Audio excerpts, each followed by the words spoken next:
Welcome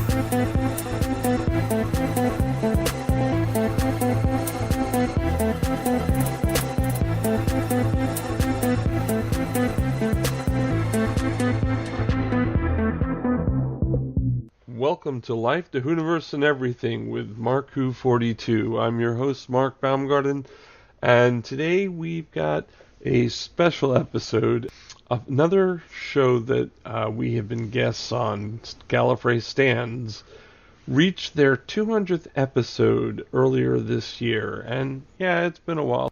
And they did a game show as a two-part 200th episode, and they had Jeremy Radick, who was our guest last week, and myself as one of the sidebar games.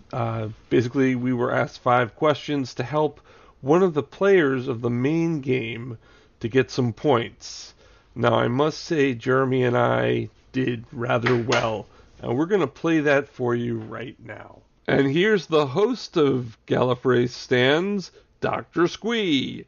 Take it away, Doctor. Someone has just played their MasterCard, so it's time for a special bonus round again. So we've got a particularly special team with us now.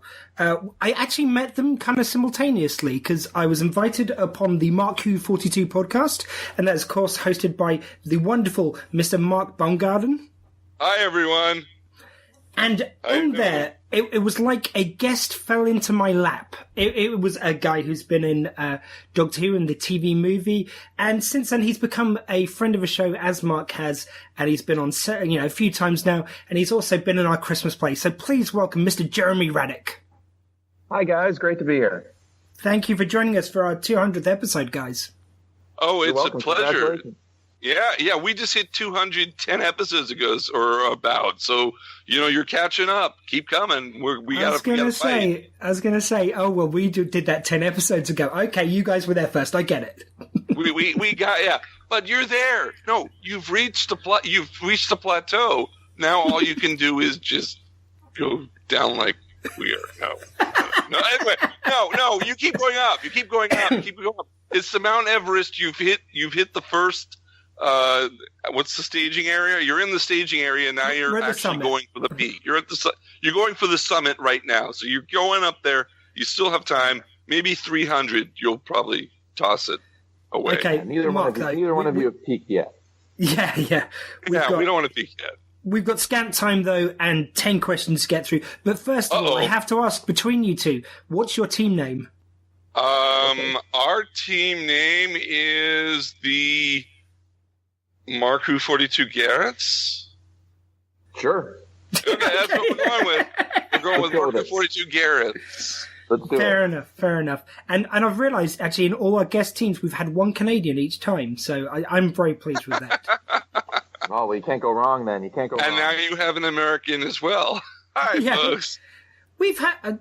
I don't know. Anyway, look, that's besides the point. Let's get on with this thing. All right. So we've got 10 questions, and these questions, in part, are celebrating the LGBTQ Doctor Who community and those who've been very good to this show, including Ben and Lewis, which I want to pay particular tribute to because they've done the features on Gallifrey Stands for years now. So big thanks to them, and on with the show.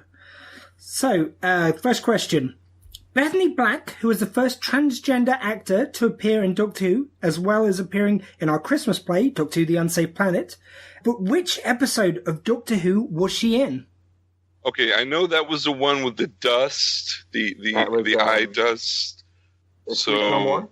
Sleep No More. It's 474. We got the wrong one. You're saying the character. I thought you were saying the episode. I'm sorry. Oh, is that... wait a minute. I may have been steered foul by the internet here. Yeah. No, I will accept that. That is my error in research. Yeah, we got one. We got the first one, Jeremy. Yeah. So score 1 for the team. Right. So, next question. Sorry. Jeez. Okay. You can't get the host these days. So, John Barrowman has played Captain Jack Harkness in Doctor Who and Torchwood, both in TV, now in Big Finish audio adventures. But can you name 5 people he's kissed in Doctor Who or Torchwood? Does that include the Big Finish? Yeah, the whole deal. All right. Yeah. So Tyler Steele. Yes. Or rather, Ing. I'm spoiling it for you. Sorry, Gwen. Well, he has kissed Gwen as well. Doctor. He's kissed the Ninth Doctor. Yeah. Ninth Doctor, the Ninth Doctor. He's kissed Rose. Yep. Yes. That's One more. Oh, haven't you got 5 there? Because technically, yeah, that's true. But he did kiss Aang and well, I and said Gwen Aang as well. and Gwen. I said yeah. So I'm saying they count as 2. So you got that right. Oh, good. Yeah, I'm trying to say you got it. Don't argue. Wow, I'm sorry. I'm arguing with the host. I shouldn't be doing that. That's bad. Talk back to Alex Trebek. Just, Well, maybe they should. Jeopardy would be much more entertaining. I mean, it's entertaining enough, but it needs a little more. Let's have some arguing. Look, we're here to shine the apples of Gallifrey stands, not that Trebek fellow. So the only 2 which you guys didn't mention, which I've got on my list, was Captain John Hart and Alonso. Yeah. And I'm sure. Oh yeah, Alonso, definitely Alonso. So the next question number 3. Long-time Dalek operator and contributor to Doctor Who magazine, Nicholas Pegg, lost both jobs early this year, but for what? He said some very bad things about. What did he say? I forgot what he said. Do you remember? Well, you don't have to say the word that he said, but he did something very specific with. He used. I remember. He used a female anatomy. Jeremy. I remember. He spelled out in an article in Doctor Who magazine a vulgar word or some sort of derogatory term in the first letter of each paragraph of the article. Is that right? Yes, that's what he did. Very precise answer. That was precise. Oh, you're smashing this. This is. I think I might have made this too easy. No, you didn't. I just flew back from Gallifrey, and boy, are my arms tired. No, but seriously, from Gallifrey, geez. I mean, that's in another solar system. That's impressive. No, it was in L.A. It was Gallifrey 1. Oh, well, you've just made it sound less impressive already. Not impressive enough. My tart is kind of broken. I had to take a plane. It was not fun. Okay, I'm going to because I feel like, just due to the Skype of us being in 3 places, Jeremy isn't getting to come in enough. So I'm going to. All right, I'll let Jeremy answer. I'm going to let Jeremy have the first stab. First stab, you can call in your teammate if you need. But the game we're now going to play, there's going to be for the next 2 questions, is the 6 steps of regeneration. So much like the 6 steps of separation or Kevin Bacon, I'm going to give you a Doctor Who actor and a non-Doctor Who actor. And you have to, through other actors they've worked with, get from one to the other. Cool? Okay, here we go. So you're going from Paul McGann to John McGinley. John C. McGinley. John McGinley? John C. McGinley on Scrubs? Yes. I am not a fan of the John C. McGinley oeuvre, but I will give it a shot. Okay, so you got Paul McGann. I'm going to connect Paul McGann via... Oh, God. Can I give you a clue? Yeah. There's someone you know very well. I was going to say that. Is it Daphne? No, someone you know better than that. Someone I know. Ryan? Well, you've got to get to Ryan, but who connects those 2 people? Okay. So Paul McGann worked with me in the Doctor Who TV movie. I worked with Ryan Reynolds. That's true. I worked with Ryan Reynolds on the TV show The Odyssey. And... Then from there, help me out. How do I get to John McGinley from Ryan? This is a hard one. Ryan. Let's see. Ryan, I don't feel like I can give you any more clues because I've got any more clues? Why do I think Van Wilder should be involved somehow? So Ryan did Deadpool. He didn't do anything with Natalie Portman. Jason Bateman, maybe? No. No. I think they did a movie together. I'm just saying. That's true. I've just found another. How do you get the Scrubs from there? Okay, hang on a second. I'm getting there. You were so close. Okay. I'm getting there. Okay, so Ryan... Is it just the Scrubs? Someone in Scrubs? Is that what you... I'm getting there. I will get there, I swear to you. Okay, so Ryan did a movie with... Okay, here we go. Ryan was in... From there, Ryan was in The Hitman's Bodyguard with Samuel L. Jackson, who was in The Negotiator with Kevin Spacey, who was in Seven with John C. McGinley. There you go. I think you did it. John C. McGinley plays California. The SWAT team do you know? in Seven. You could have saved yourself a lot of heartbreak there, because Ryan Reynolds guest appeared in Scrubs. Well, see, I was thinking that. I was saying that, and then I was like, but that can't be true. And then I guess it was. And also, I mean, I just felt I couldn't tell you the answer, because that would be telling you the answer. No, that was good. You could even go run the houses with Jason Bateman was in a film called The X with JD from Scrubs, whose name escapes me. He was in Scrubs. Thank you. So see, I could have went with Jason Bateman. I had a feeling. You've done Mark on that one. Anyways, there you go. I love my we did it. Okay. So next another win for us for the MarkWHO42 Gareths. There you go. So question number 6, and it's the same setup. It's Matt Smith to Jane Judi Dench. Oh, okay. Well, let's see. You can go. Do we want to bring Karen Gillan into this? I think you might. You could. Okay, so Karen Gillan. Karen Gillan. To Karen Gillan. Karen Gillan to... Go Marvel. You can do it in 2 more steps. No. Do it in 4 steps? No, 2 more steps. You can do it in. 2 more steps. Okay, so Karen Gillan, we could do Guardians or Jumanji, one of the two. I'm trying to go backwards from Dame Judi Dench to... hang on a second. I can do it. Ready? Yep. Go for it. Matt Smith to Karen Gillan to Vin Diesel to Judi Dench. There you go. So Karen Gillan, of course, in Guardians. Of Riddick, the classic. Yeah. That Jane Judi Dench walks through for 25 minutes or so. Yes. And she, as always, elevated. Yes. Well, it wouldn't be hard to elevate that movie. Well, I was going to be nice, but okay, yes. Nowhere to go but up. Okay, what's happening? The English guy here's being nice, and the Canadian's being a little snide there. We're in the upside down now. No Stranger Things right now. We're trying to do Doctor Who. Fair enough. So I think I accidentally called it question 6. That was question 5. Question 6. When half lizard lesbian lover Jenny and Madame Vastra appeared in the 12th Doctor's debut, Deep Breath, what had some pathetic fans in a tiz? That they were married? The two women were married? No, that was already established. But what had them in the tiz? Well, they were in the 12th Doctor's debut in Deep Breath, and they did something there that they hadn't previously done. Was it did they kiss? That's correct. Oh. Okay. They had a problem with that? That's awful that people are complaining about that. That's terrible. Do you know my main problem with that is they didn't actually make it a real kiss. They made it that they were sharing oxygen. They should have had them kiss. That's my problem with that. Yeah, okay. You know, I'm sorry. Some of the fans are a little bit not fans. Anyway, moving on.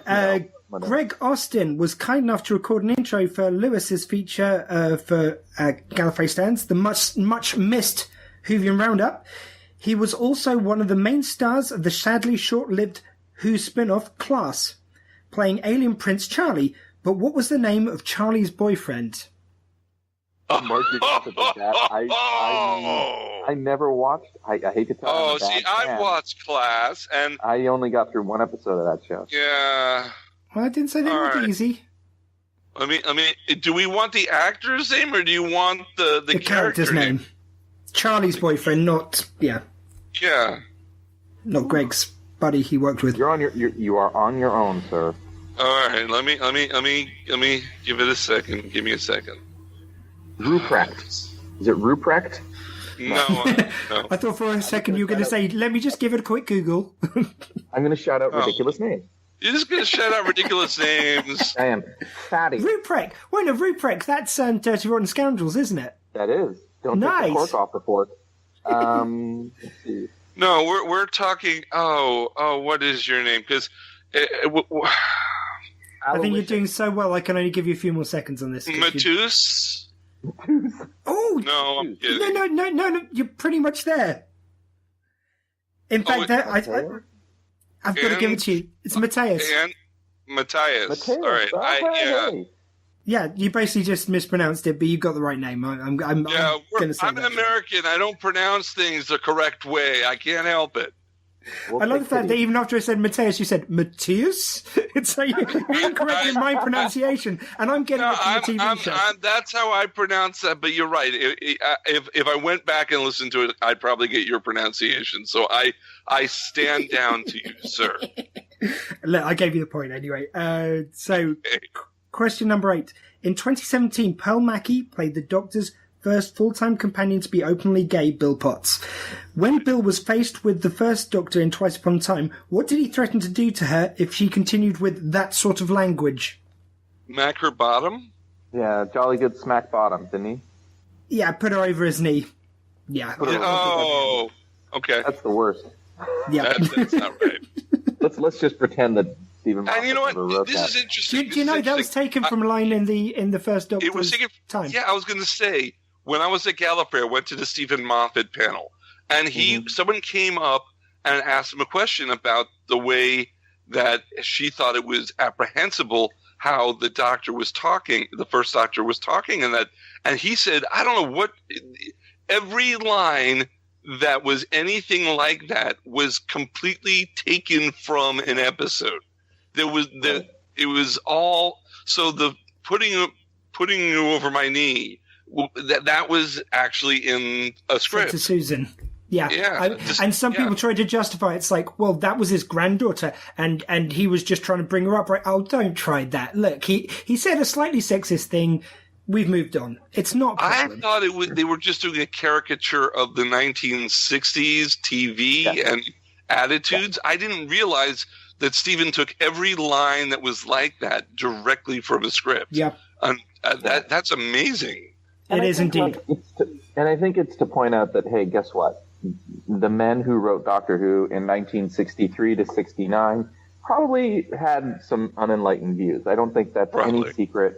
And I think that's what the joke's about, not saying necessarily. I don't think he intended it to rewrite the moral character of the first Doctor. I think it's a little harmless joke that didn't always land as well as it should have. But, I got what he was going for.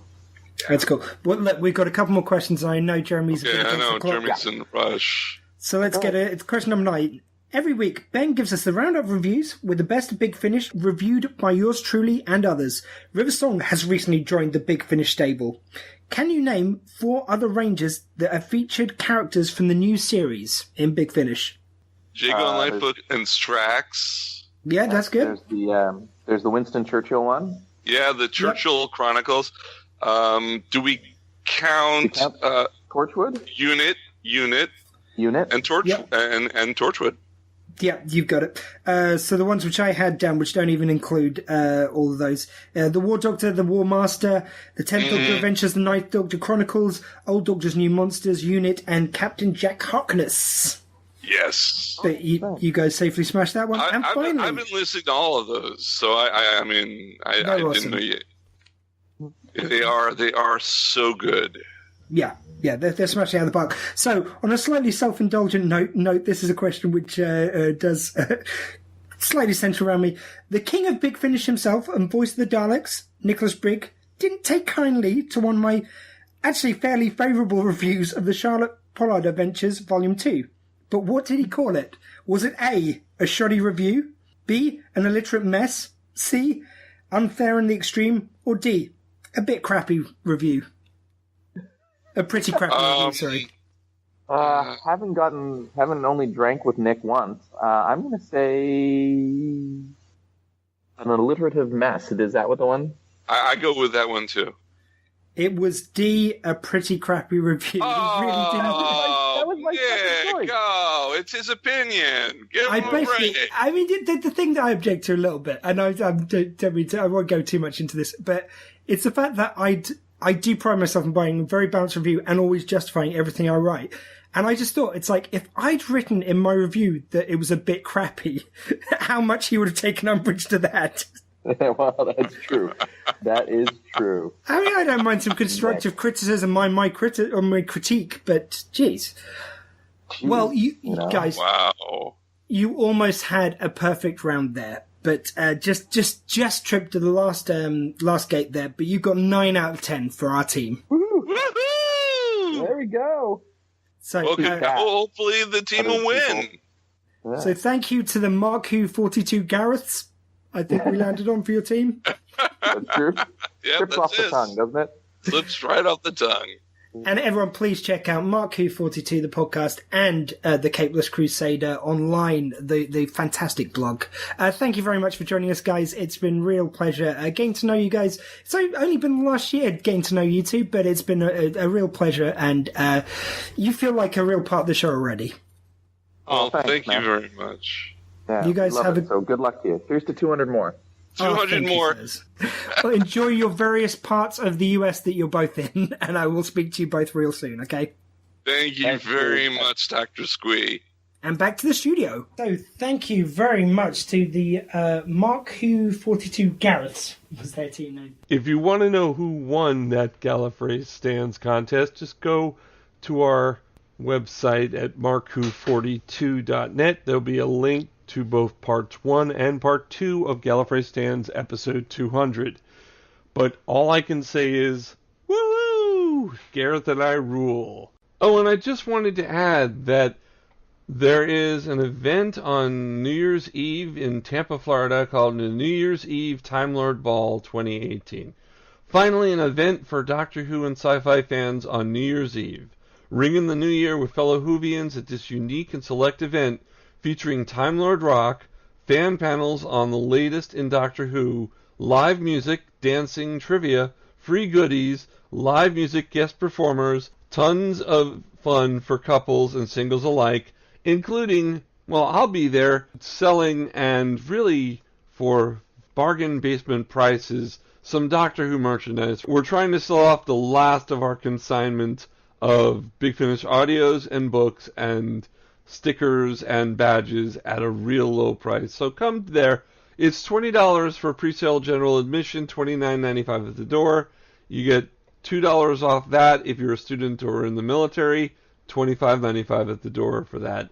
Children 10 and under are free. This is open for all ages. There is a full cash bar available. Food will not be served at this event. Please come. For more information, type in your Facebook search bar, New Year's Eve Time Lord Ball 2018. Next week, we will have a regular episode. We will have our review of the final episode of Series 11, not including the New Year's Day episode. That we'll be reviewing in 3 weeks' time. So until next time, from Life, the WHOniverse, and Everything with MarkWHO42, allons-y!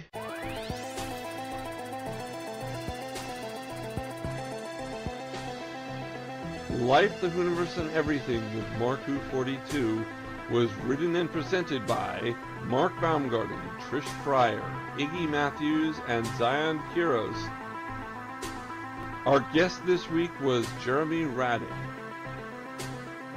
Special thanks to Dr. Squee and the Gallifrey Stands podcast. The MarkWHO42 podcast you were listening to was edited, directed, and produced by Mark Baumgarten. Theme music by Sam Beckwith.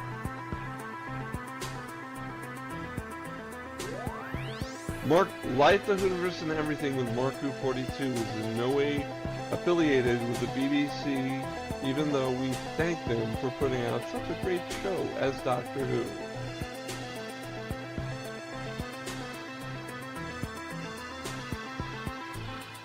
Life, the WHOniverse, and Everything with MarkWHO42 is owned and copyrighted by Mark Baumgarten 2018.